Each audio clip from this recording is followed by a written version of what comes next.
رب اشرح لي صدري ويسر لي أمري واحلل عقدة من لساني يفقه قولي. We are back again after a while with another episode of Tinta Tact Talk. I'm your host, Idrissi, and we are absolutely delighted to have you join us on this exciting journey of knowledge and exploration. In our previous episode, we delved into a range of learning styles, tips, and strategies to pave your way to academic success. So today, we are about to embark on an equally important journey, learning motivation with none other than the esteemed Puan Nur Hafizah binti Abu Samah. And now, without further ado, please join me in giving a warm virtual welcome to Puan Nur Hafizah as she takes us on the fourth episode of Tinta Tact Talk Series 2, an enlightening journey of effective study strategies for academic success, learning motivation. Alright, Assalamualaikum warahmatullahi wabarakatuh. Very good evenings. Thank you for MC, Teacher Azrin. How are you, everyone? I hope everyone is fine, inshallah. So, first thing, a very good day to Dr. Haliza binti Idris as a principal of Tinta, all teachers Tinta, parents, and all the future leaders, the student of the Tinta. So Alhamdulillah, we meet again for the second sessions of effective studies, especially this time around, I will talk about learning motivation. So again, I will introduce a bit about myself. So I'm Nur Hafizah. I'm a registrar in Institute of GNS. I'm also lecturer, especially in my faculties in education and humanities learnings, right? So about a bit my background. So before this, I'm studying in UNIMAS for counselling, degrees in counselling, and being a counsellor for about 8 years. And then I further studies for my masters in education, in educational psychologies, and then I become a lecturer. Now is about like 11 years already, and Alhamdulillah, after about past 1 years I've further my studies in doctorate in education. As I mentioned just now, I'm not just a lecturer, but I'm also a student. So I always like always learning. Learning is my passions, beside that of the teachings. So as you can see of these slides, it said that tell me and I forget, teach me and I may remember, involve me and I learn. So I believe in learnings. No one are not clever, no one are not stupid, okay?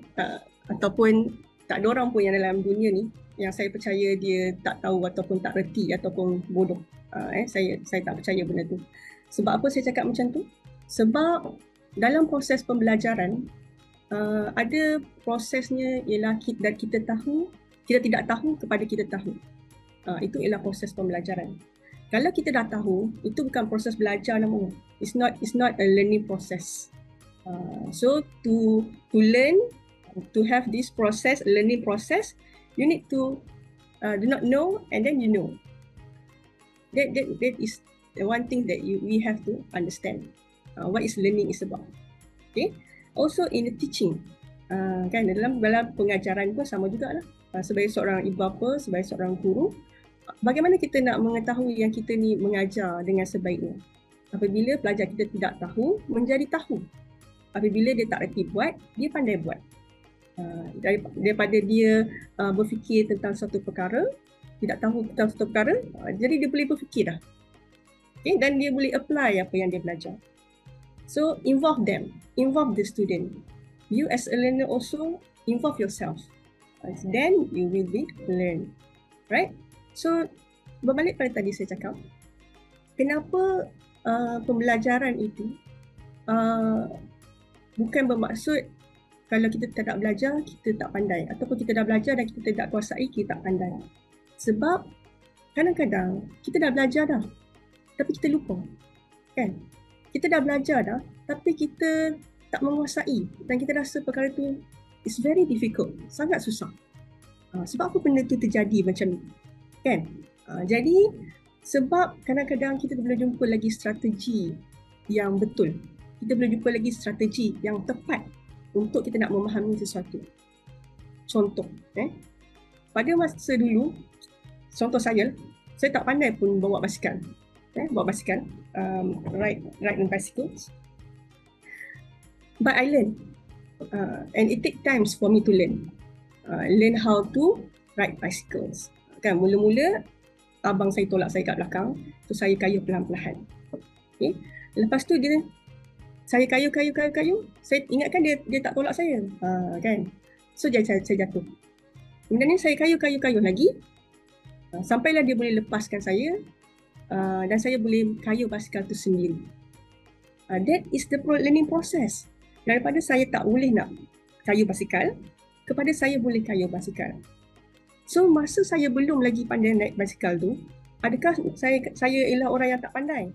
Bukan maksud saya tak pandai, tapi saya belum lagi menguasai cara untuk nak kayuh basikal. Okay? Saya belum lagi faham teknik yang sebenar untuk kayuh basikal. So it same goes in our learning. It same goes in our education. Contoh kata kalau kita rasa macam susah sangat nak faham mathematics, contoh. Sebab kita boleh jumpa lagi kaedah yang sesuai, teknik yang betul untuk memahami subjek tersebut. Jadi, apa yang kita nak bincang hari ini ialah untuk nak faham apakah teknik yang sebenar. Apa lagi push factors yang nak membantu kita untuk lebih menguasai pembelajaran tersebut. Alright? So everyone, I believe everyone have their own capacity to learn. Everyone have their own potential to learn. Is that you have to believe in yourself, that you have this capacity, you have this potential to learn. Alright? So that's my introductions.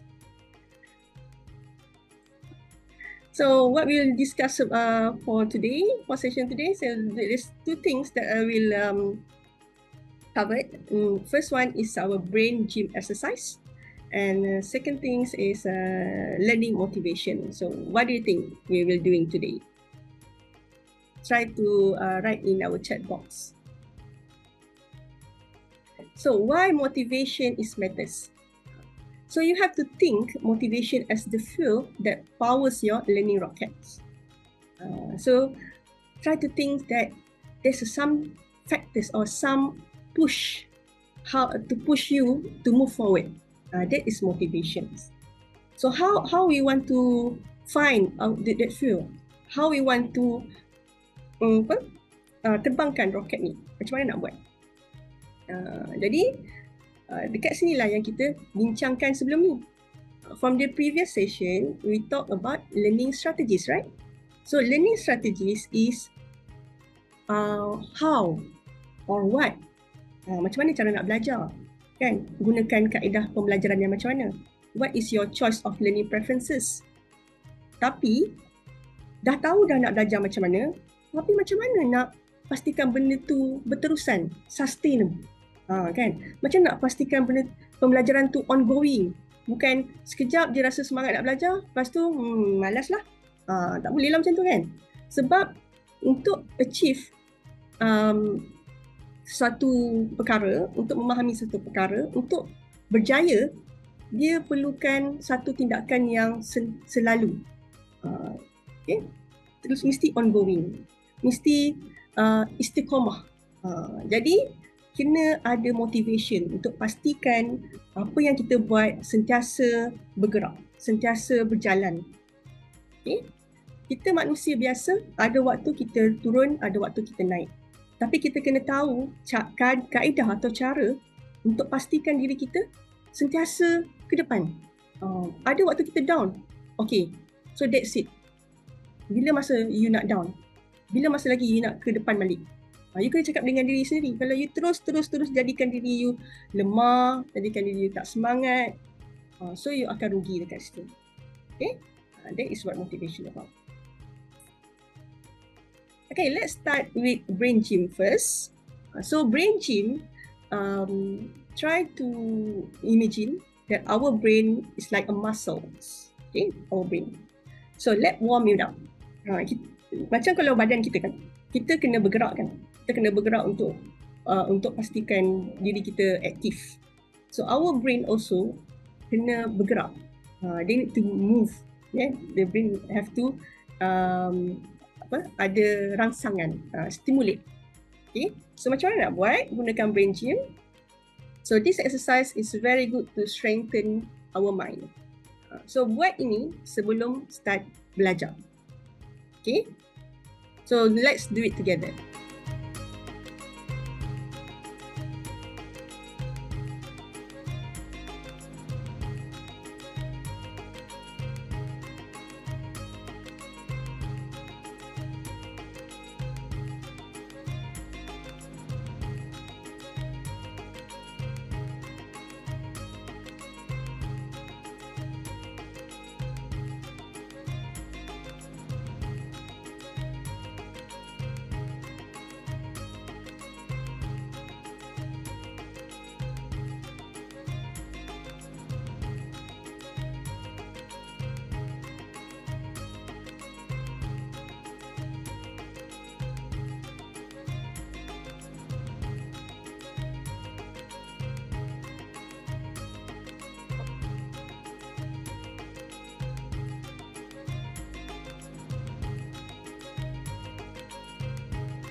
Alright, so there's a 7 exercise for brain gyms.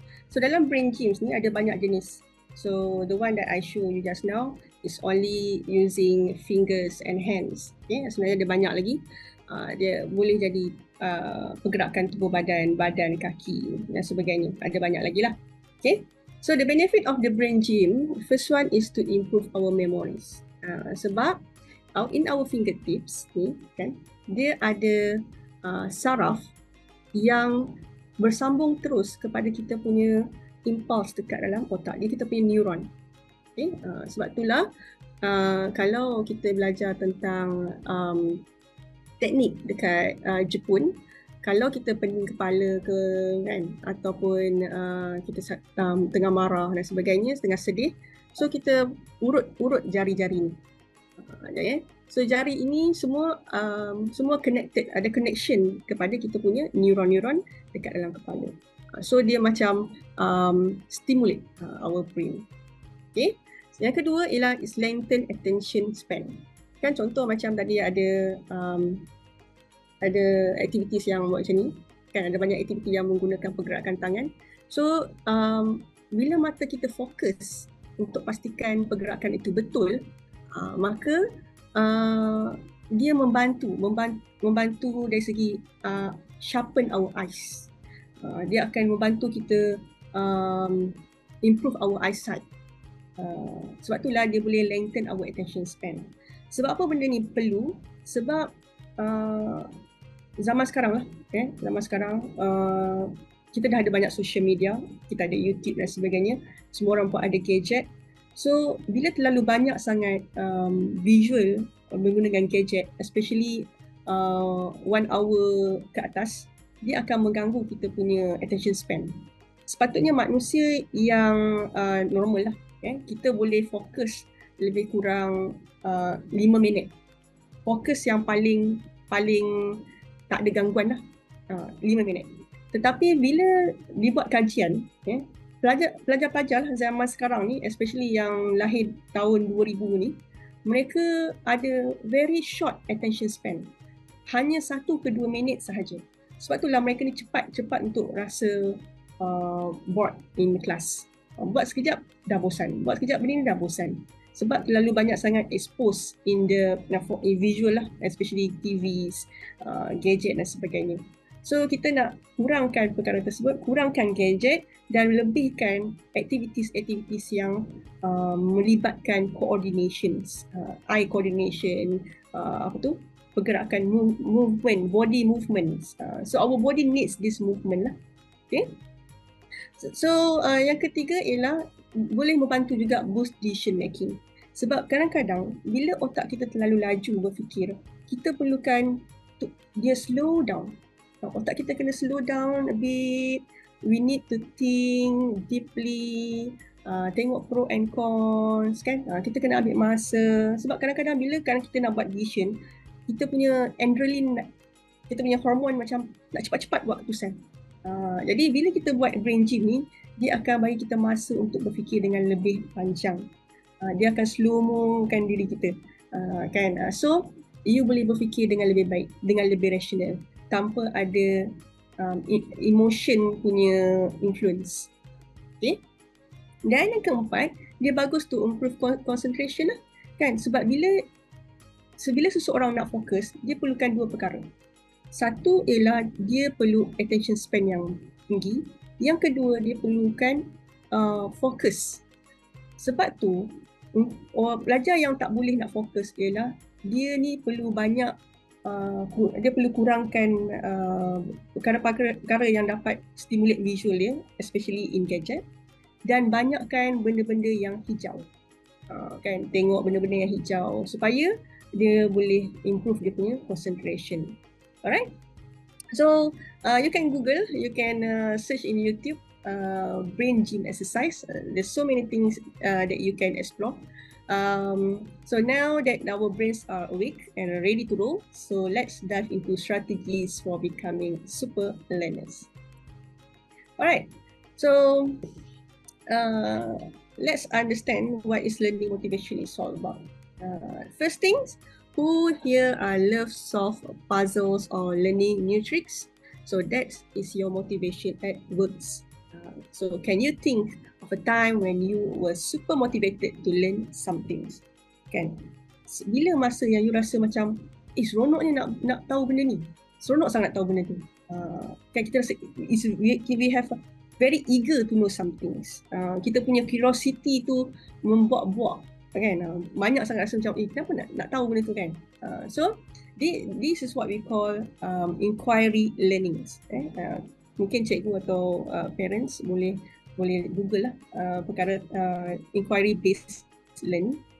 Bermaksud lagi banyak kita ingin tahu sesuatu, lagi banyak kita tertanya-tanya apa yang kita nak belajar, lagi meningkatkan motivasi diri kita. So itu yang saya kata, bila sebelum kita masuk kelas ataupun sebelum kita nak belajar sesuatu, kita kena go through dulu atau kita scan dulu apa yang kita nak belajar supaya kita boleh dapat tangkap lepas ni nak belajar apa sebab apa kita nak belajar ni sebelum kita masuk kelas, sebelum cikgu ajar lagi, kita dah baca dah dulu apa benda yang kita nak belajar supaya setiap kali kita rasa inquiry tu, setiap kali kita rasa macam tertanya-tanya tu, kita rasa macam kita bila kita masuk kelas cikgu, kita macam dapat jawapan kepada soalan-soalan kita ni. Kita dapat kita macam buat satu penceritaan lah. Kenapa kita nak belajar benda ni? Apa sebab kita nak belajar benda ni? Kenapa benda ni jadi macam ni? That is learning motivation. Okay? You need to instill this kind of attitude, this kind of mindset dekat dalam diri you kalau you nak belajar dengan lebih baik.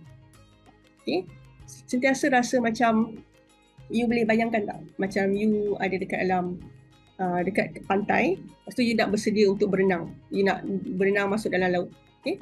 So bila you masuk dalam laut, mula-mula sekali you akan jumpa pasir kan.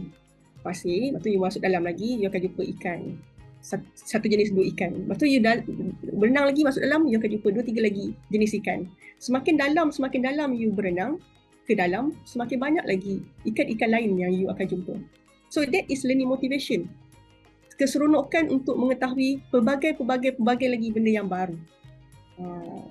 So you kena rasakan perasaan tu, baru you akan rasa seronok untuk belajar. Okay. So this is 2 kind of motivation. There's 2 types of motivations. First is intrinsic. Secondly is extrinsic motivation. So what is intrinsic motivations? Intrinsic motivation is when you do something because it's fun, like reading a favorite books. Because you like that books very much, so you read that books. Kan? Sebab seronok nak belajar, seronok nak tahu apa yang berlaku, apa ending dia. Kan? Especially bila you baca sinopsis kat belakang buku tu kan. Bila you baca sinopsis kat belakang buku tu, selalunya dia tak akan bagi tahu ending dia macam mana. So masa tu lah you akan fikir, kenapa jadi macam ni? Sebab apa jadi macam ni? Apa yang jadi dekat watak ni? Kan? End up dia macam mana? Adakah dia mati ke tak ke kan? So intrinsic motivation tu macam tu. You belajar sebab benda tu seronok. You belajar sebab benda tu menarik. Dia meningkatkan rasa minat. Minat nak tahu benda tu. Minat nak belajar benda ni. Okay? So kebaikannya bila you ada intrinsic motivation ini, you boleh motivate yourself. Orang lain tak payah motivate diri you. Mak ayah tak payah cakap, cikgu tak payah cakap, kawan-kawan tak payah cakap. Diri sendiri rasa nak belajar sebab aku suka. Nak belajar sebab saya seronok nak belajar. Macam tu. Okay? Dan you boleh control diri you.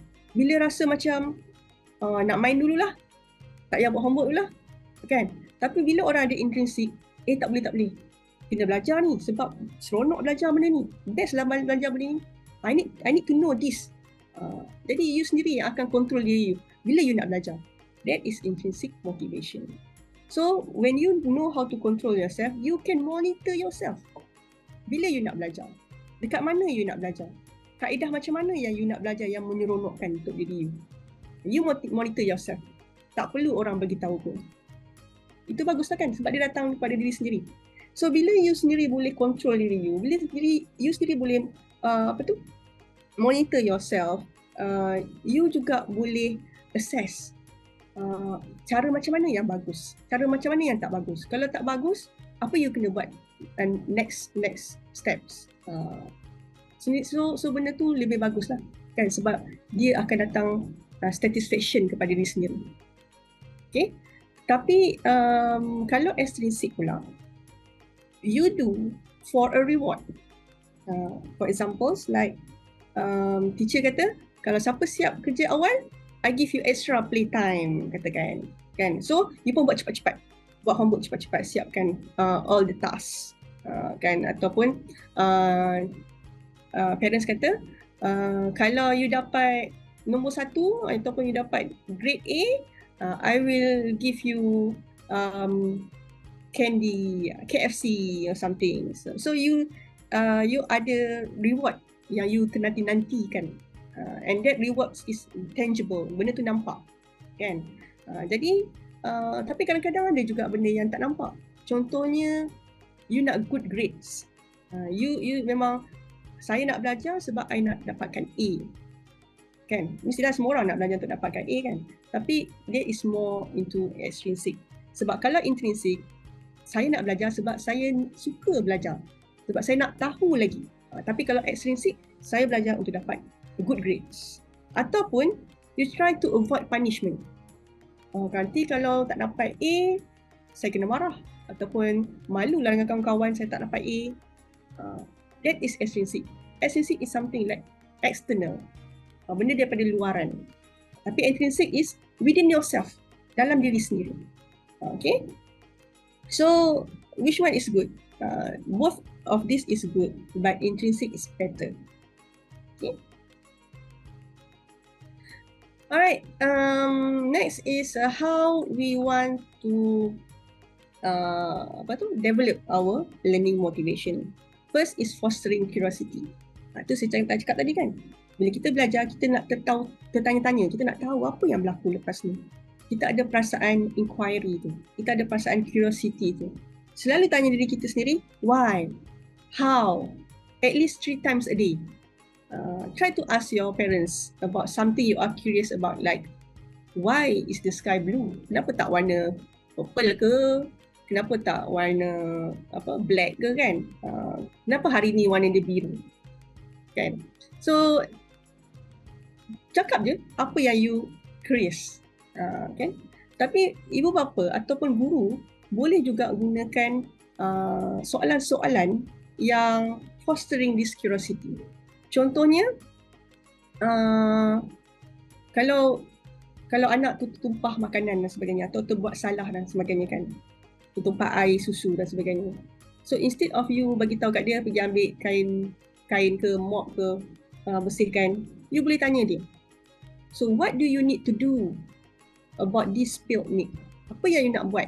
Apa yang patut you buat untuk bersihkan susu ni? So jangan cepat sangat untuk bagi jawapan. Tanyakan soalan-soalan yang macam ni, supaya dia berfikir, oh, nak kena buat macam mana? What should I do? Kan? Okay? So you parents atau teacher juga boleh tanya dekat students, so you ada homework kan? So what is your plan to make your homework done? So dia fikir dulu sendiri, apa yang aku nak buat? Bila aku nak buat? You plan yourself. You as a learner, you as a student, you plan. Macam mana you nak pastikan homework you siap? Bukan sebab ayah you suruh atau mak you suruh atau cikgu suruh. Mesti siapkan yang ni, kalau tak apa-apa yang berlaku kan. You sendiri plan bila nak buat. Ataupun bila you nak ready pergi school kan, rasa macam malasnya nak pergi sekolah. So instead of kita suruh dia pergi sekolah, so kita tanya dia, kenapa you nak kena pergi sekolah? Why do you need to ready to go to school? Kan? So kena faham yang bila menggunakan soalan-soalan dan curiosity ni, dia boleh membangunkan lagi motivasi belajar. Alright, next is encouraging self-belief. Kita kena percaya diri sendiri. Sebab kalau kita rasa kita tak boleh buat, dia dah macam mental block. There's one macam dinding lah, block kan. Apa yang kita buat pun dia takkan jalan. Sebab setiap kali kita nak bergerak je, dia ada mental block. Tak boleh buat. Kan? So you can be your own superhero. Siapa superhero? Contohlah kan, macam Superman ke kan, macam Harry Potter ke kan. So all our superhero yang ada dekat karakter kartun tu, semuanya akhirnya akan menang kan, bila dia mengalahkan sesuatu musuh dia. Sama juga lah dengan diri kita. Kita boleh jadi superhero untuk diri kita kalau kita percaya kita boleh mengatasi masalah-masalah ataupun kelemahan-kelemahan ataupun difficulties yang you hadapi sekarang ni. Kan? So kalau you rasa macam tak boleh lah, saya tak boleh buat, saya tak reti lah nak buat, so you will know tak boleh nak, takkan sampai bila-bila lah tak boleh. So dia start from yourself. You need to believe that you can. Kalau you cakap you tak boleh, siapa suruh pun memang tak boleh. Okay, start from yourself. Alright, the role of rewards. Again, the reward is from extrinsic motivations. So things of reward as a golden star you collect in your learning journey. Setiap kali you dapat achieve something, you give yourself a star. You give yourself a reward. Okay? So these are examples macam mana kita nak gunakan learning reward charts. This is learning reward charts. So this is contoh untuk kita gunakan as daily basis. So kalau kat situ dia bagi tahu practice sports, eat healthy food, read a book, clean my room, do my homework. So you boleh bubuh lagi apa-apa saja activities yang you nak buat setiap hari. So every time that you achieve ataupun you done buat something, you bubuh star kat situ. Okay, you bubuh some sticker kat situ. Okay, so bila dah habis kan satu minggu tu, so you boleh nampak berapa banyak kali you buat. you boleh monitor you punya progress. Jadi kalau katakanlah katakan you practice my sport tu daripada 7 hari tu you dapat 6 kali you buat. So you boleh lah bagi rewards kat diri you. You tulis kat bawah tu kan. How did my week go? Great, okay, ataupun need works. Kalau needs works atau okay, so next week you boleh ubah lagi diri you. You boleh fikirkan strategi yang lain untuk memperbaiki diri sendiri supaya you achieve sampai yang great punya tahap. Okay. Ini contoh lain, kalau you nak gunakan weekly homework chart, kan? So tulis kelas ataupun subjek dekat situ, apa homework yang you nak buat. So every time you finish your homework, you buat star dekat sini ataupun you colour dekat sini. Okay. So lama-lama bila dalam 1 minggu tu you akan nampak lah you punya progress. So it's a big achievement lah kalau kita nampak ada banyak stiker tu. Okay. Rasa macam puas. Ada kepuasan kat situ. Okay. So ini adalah contoh untuk reading rewards. Setiap kali you berjaya untuk membaca 30 minutes, so you berbual star dekat situ. Kalau you berjaya for 1 hour, berbual star dekat 1 hour. Kalau 2 hours and more, berbual chart dekat 2 hours or more tu. So after 1 week, tengoklah total hour this week dah berapa. So kalau total hour tu dalam 30 jam atau 20 jam seminggu, so next week boleh tambah lagi kan, 35 ke 30 ke. So gradually you are improve yourself. Itu yang kita nak tengok. Dalam motivation macam saya cakap tadi, kita nak sustainkan benda ni, kita nak pastikan dia ongoing. Jadi bila kita nampak benda ni, jadi kita boleh perlahan-lahan ubah diri kita menjadi lebih baik. Okay. So this is also another charts. This is my school reward charts. Contohnya sit during circle time, listen to the teacher, raise my hand when I talk, complete my task. So at the end of the week, what prize that you would give to yourself. Okay, that is examples. So after rewards, another point that is very important, you don't give up on yourself. Can you think of time when you face difficulties but you didn't give up? Just like our Prophet Muhammad, Allahumma salli ala Sayyidina Muhammad. So how did it pay off? So ingat balik tak bagaimana Nabi Muhammad sebelum dia lahir lagi dalam kandungan ibu dia, arwah ayah dia sudah meninggal, Abdullah. Kemudiannya selepas 6 tahun ibu dia pula meninggal. Kemudian berlaku lagi beberapa rentetan sehingga dia Nabi Muhammad baginda berusaha untuk memastikan menyebarkan agama Islam di Mekah, tetapi kemudiannya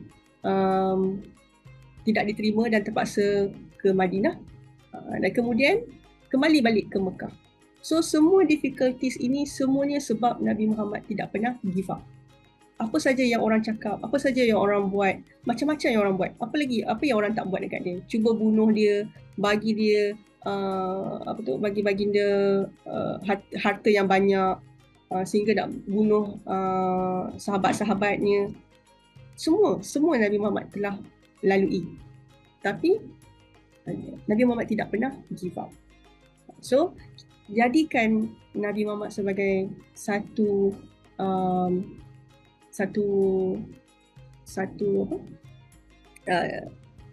model untuk kita sentiasa lihat, Nabi Muhammad macam ni. So kita sepatutnya mencontohi Nabi Muhammad tersebut, kan.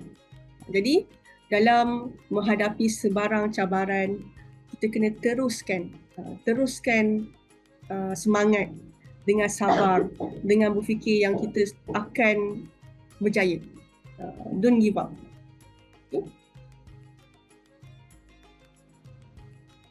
Okay, this is one videos about dreams.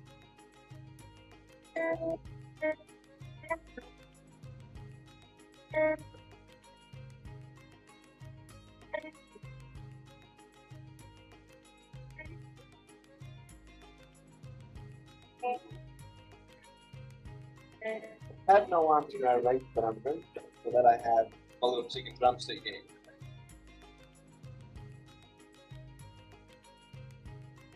I wasn't ready.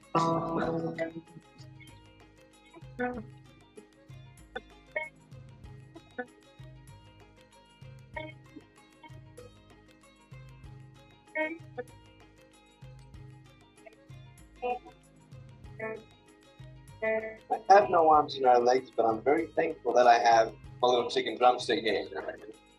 People freak out when they see me for the first time. It's so cool. I was at a water slide all by myself. Everyone obviously at the bottom of the slide is looking up, waiting for other people to come down. And here I come, and they're freaking out. They're like, you know, like this. And I was so tempted to look at myself and go, what happened? You know? There were times where I sort of looked at my life and think, well, I can't do this and I can't do that. And you keep on concentrating on the things that you wish you had or the things that you wish you didn't have. And you sort of forget what you do have. And there's no point, I believe, in my life where I wish I had arms, legs, I wish I had arms, legs, I wish I had arms, legs, but what I've seen in life are just a couple of key principles. The first thing that I've seen is to be thankful. It's hard to be thankful, man. I tell you, when I was 8 years old, I sort of summed up my life and thought, I'm never going to get married. I'm not going to have a job. I'm not going to have a life. What kind of a husband am I going to be? I can't even hold my wife's hand. It's a lie to think that you're not good enough. It's a lie to think that you're not worth anything.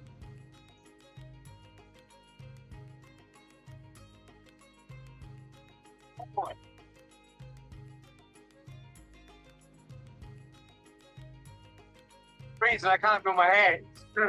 I love life. You know, so many people come and say, how come you smile so much? And I'm like, well, it's a long story. But it's very simple at the same time. You see, it's very hard to smile sometimes in life. There are things that happen that you don't know and you don't understand, and you don't know if you're going to get through it. You know, you go through your storms in life and you don't know how long the storm is going to be. Today I want to share with you some principles that I've learned in my life that you can support.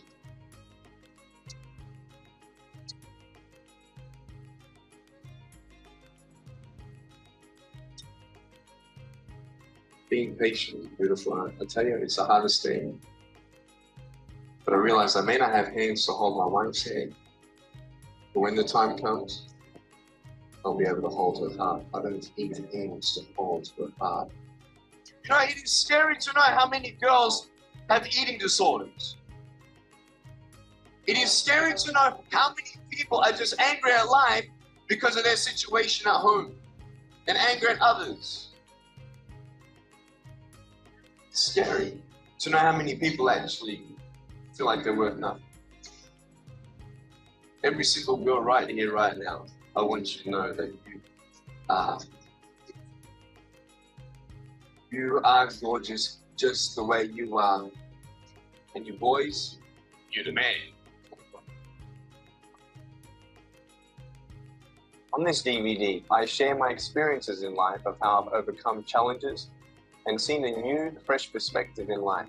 To be thankful, to dream big, and to never give up. I speak to... Alright, so what we have learned from Nick. So Nick tak ada tangan, tak ada kaki. Tapi itu tidak membataskan dia untuk bermimpi ataupun untuk dia dream about some things. It's about your motivations. Kan? So dia dalam keadaan begini, Nick tetap tidak berputus asa. Dia tak menjadikan kekurangan dia sebagai satu faktor untuk dia tidak boleh buat apa yang dia nak. So, yeah, ibu tengok kan, dia boleh main bola sepak, dia boleh berenang, dia boleh main golf, dia boleh bawa boat. So, dia boleh buat apa saja yang dia nak sebab mindset dia kata dia boleh buat. So, itu sepatutnya yang kita perlu ada juga. Okay, sekali lagi, our rocket fuel is to believe in ourselves. Percaya, you kena percaya yang you kena buat. You percaya yang you boleh buat. Just like our Prophet Muhammad, Allahumma salli ala Muhammad, who didn't give up. So our goal is to foster our growth mindset in ourselves So we can overcome a challenge. You have to be brave. You need to believe to yourself that you have this capacity, you have this potential to achieve great things. So for that, that's all my sessions. Thank you, everyone. All right. So thank you, Puan Hafiza, for the great session.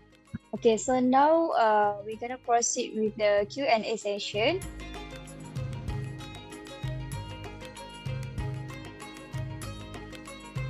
So the first question is, give one benefit of brain gym exercise.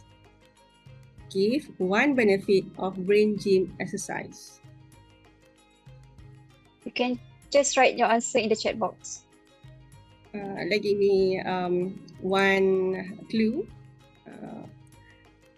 One of the benefit of brain gym exercise is to improve memory. To improve memory. So what else? To improve attention span. Very good. Okay, so yeah, we can catch move up to the information faster. Very good. So can we go to the next questions? So can someone tell me or give me one example how to motivate ourselves?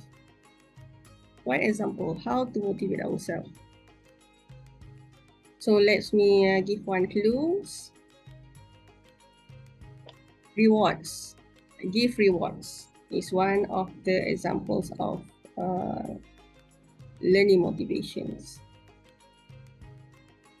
Okay, so Alhamdulillah, today's episode featuring Puan Hafiza and her insights on effective study strategies for academic success has been nothing short for enlightening.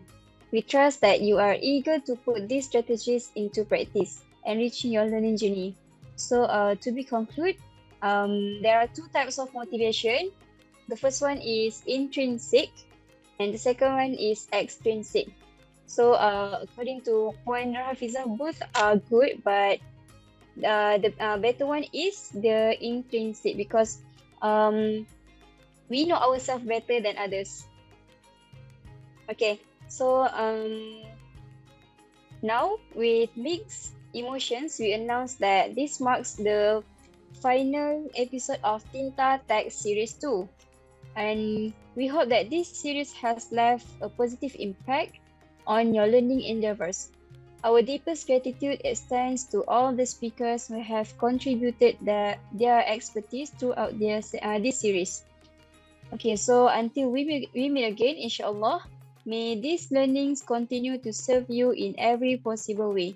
Remember, knowledge is a virtue, and together we can uncover its treasures. So, with that, we end our session with Tasbih Kafarah and Suratul Nas. Subhanallah wa bihamdihi. Subhanakallahumma wa bihamdika. Ashhadu an la ilaha illa anta. Astaghfiruka wa atubu ilaik. Bismillahirrahmanirrahim. Wal 'asr innal insana lafi khusr illa alladhina amanu wa 'amilus solihat wa tawasaw bil haqqi wa tawasaw bis sabr. Alright. Okay, so that's all for tonight. Thank you, everyone. Thank you, Puan Hafiza. Thank you, teacher. Thank you, Tinta.